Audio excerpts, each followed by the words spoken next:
بسم اللہ الرحمن الرحیم۔ السلام علیکم۔ جو کہانی میں آپ کو سنانے جا رہی ہوں وہ بالکل سچی کہانی ہے۔ یہ کہانی میں نے اپنی دوست سے سنی تھی۔ یہ میری کوئی بچپن کی سہیلی نہیں تھی، بلکہ یہ تب کا واقعہ ہے جب ہم پرانے محلے میں رہا کرتے تھے۔ ہماری گلی کا سب سے آخری مکان ایک حافظہ کا تھا۔ یہ محلے کے بچوں کو قرآن پاک پڑھاتی تھی اور خود بھی اس کے 2 بیٹے تھے۔ جب ہم اس محلے میں شفٹ ہوئے تو میں نے اس کی بہت تعریفیں سنی۔ ایک دن میں نے سوچا کہ کیوں نہ میں اس کے گھر کا چکر لگاؤں اور اسی بہانے قرآن پاک کے بارے میں کچھ سیکھ بھی لوں، کیونکہ میں قرآن پاک پڑھتے ہوئے کافی غلطیاں کر جاتی تھی اور اب میں چاہتی تھی کہ میں اس سے اچھی طرح قرآن پاک بھی سیکھ لوں۔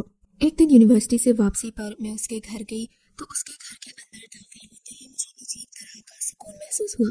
گھر کا بیرونی دروازہ ہر وقت کھلا رہتا تھا، شاید اس لیے کہ بچوں کا آنا جانا لگا رہتا تھا، اور یوں بھی محلے میں اس کی شہرت بہت اچھی تھی۔ خیر میں بتاتی چلوں کہ اس کے گھر میں داخل ہوتے ہی مجھے ایک عجیب طرح کے سکون اور ٹھنڈک کا احساس ہوا۔ یہ تب کی بات ہے جب گرمیاں اپنے جوبن پر تھیں۔ باہر سخت گرمی تھی مگر اس کے گھر میں ٹھنڈک تھی۔ شاید اس کی وجہ یہ بھی تھی کہ اس کا گھر محلے میں سب سے اونچا تھا۔ صحن میں اونچے اونچے درخت تھے اور دیواروں پر بیلیں تھیں۔ میں اس کے گھر داخل ہوئی تو اس نے میرا پرتپاک استقبال کیا۔ میں نے بتایا کہ ہم محلے میں نئے آئے ہیں اور میں اس سے قرآن پاک سیکھنا چاہتی ہوں۔ اس سے مل کر میں بے حد متاثر ہوئی تھی۔ اس کے چہرے پر ایک عجیب سا نور تھا اور معمولی سے کپڑوں میں بھی وہ کسی حسین پری سے کم نہیں لگ رہی تھی۔ جب وہ تلاوت کرتی تو میں اس کی آواز میں کہیں کھو ہی جاتی تھی۔ اپنی صورت کے ساتھ ساتھ وہ ایک حسین سیرت کی بھی مالک تھی۔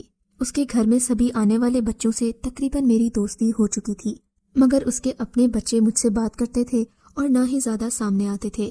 آخر ایک دن میں نے ہمت کر کے صوفیہ سے پوچھ ہی لیا کہ صوفیہ، تمہارے بچے آخر کس پر گئے ہیں؟ بھلے وہ بھی خوبصورت بہت تھی، مگر اس کے بچوں کی نیلی آنکھیں اور سنہری بال مجھے اس بات پر یقین نہیں کرنے دیتے تھے کہ وہ اسی کی اولاد ہے، کیونکہ اس کی گہری کالی آنکھیں اور گہرے کالے بال تھے۔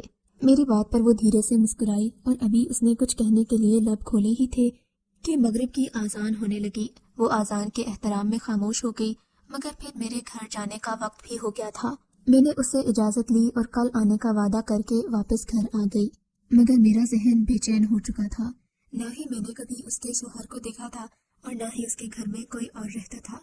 میں نے صوفیہ کے گھر میں کبھی کسی اور کو نہیں دیکھا اور نہ ہی محلے والے اس کے بارے میں جانتے تھے کہ وہ کون ہے اور کہاں سے آئی ہے۔ بس اس کی شرافت کی وجہ سے اس کی عزت کرتے تھے۔ وہ کم گو تھی اور اپنے کام سے کام رکھتی تھی۔ میرے ساتھ اس کی خاصی دوستی ہو چکی تھی، لہٰذا اب وہ مجھ پر اعتبار کرنے لگی تھی۔ اگلے دن میں اس کے گھر گئی تو کل والا سوال میرے ذہن میں موجود ہی تھا۔ میں نے سوچا کہ آج میں ضرور اس سے پوچھ کر جاؤں گی کہ تمہارے بچے یہاں ہیں تو تمہارا شوہر کہاں ہے اور گھر کے باقی لوگ کہاں ہیں۔ جب میں نے بہت اصرار کیا تو آخر اس نے مجھے بتانا ہی مناسب سمجھا۔ کہنے لگے کہ میں ایک قاری کی بیٹی ہوں۔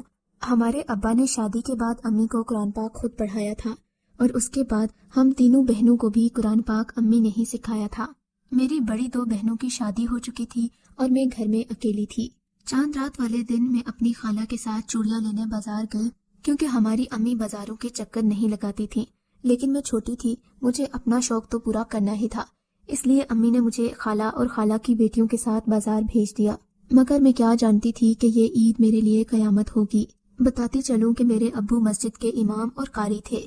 ہماری رہائش مسجد کے ساتھ جڑے ہی ایک کوارٹر میں ہوا کرتی تھی۔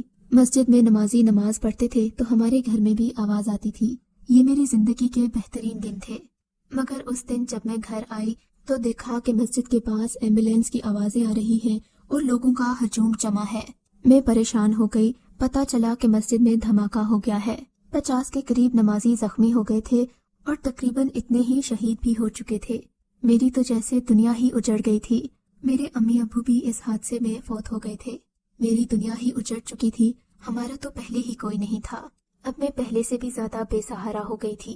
میری سمجھ میں نہیں آتا تھا کہ میں کدھر جاؤں اور کیا کروں۔ 40 دن تک تو مجھے ہوش ہی نہیں رہا۔ میں خالہ کے گھر پڑی روتی رہی اور کھانے پینے کا کوئی خیال نہیں کیا۔ میں کافی لاغر ہو چکی تھی۔ خالہ اور خالو نے لاکھ سمجھانے کی کوشش کی کہ اب اس گھر کو چھوڑ دو، ویسے بھی جب دوسرا امام اس مسجد میں رہنے آئے گا تو پھر تمہارا کیا بنے گا، اس لیے بہتر ہے کہ تم ہمارے ساتھ ہمارے گھر چلو۔ مگر میں نے خالہ خالو کی بات نہیں مانی اور مسجد کے منتظمین سے بات کی کہ مجھے کچھ عرصہ یہاں رہنے دیا جائے۔ اب میں اپنے امی ابو کے گھر میں رہتی تھی، مگر میں اکیلی نہیں تھی۔ مسجد کے